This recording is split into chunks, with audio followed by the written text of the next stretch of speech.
You can find information on the RS485 controller on GREEcomfort.com. You go to controllers and you will find that controller there, which is, it starts with WK010, and there's some other numbers that go along with that.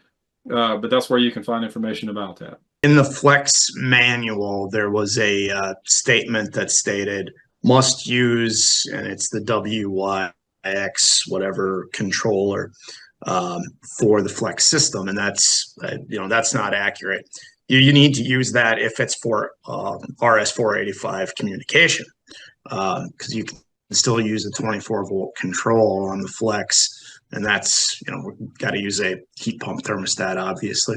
If you're working on a FLEXX and you're looking for the RS485 controller, it is in the installation manual of the FLEXX. I just found it before the show started. You don't have to have the RS485 controller.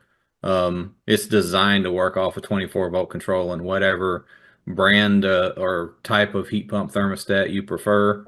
That's kind of the allure to the FLEXX. That's why it's so flexible, is it's set up to use the controls that you have or might want.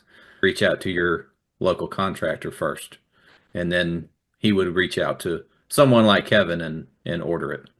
Looking to have a radiant zone controller communicate to my GREE via RS485 for secondary call.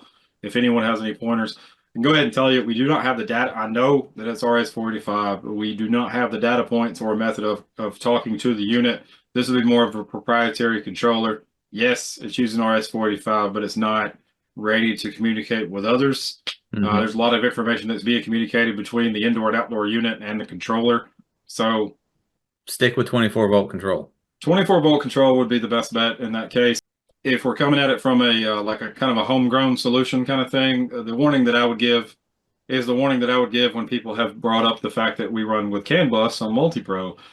There's a lot of ways that you can communicate with that. There's a lot of things that you can do, a lot of inventive things that you can do with that. But unfortunately, that can also affect how the unit operates itself. So if, like, let's just say, for instance, you get a data point wrong or something's being overwritten, now the compressor's running at the wrong speed.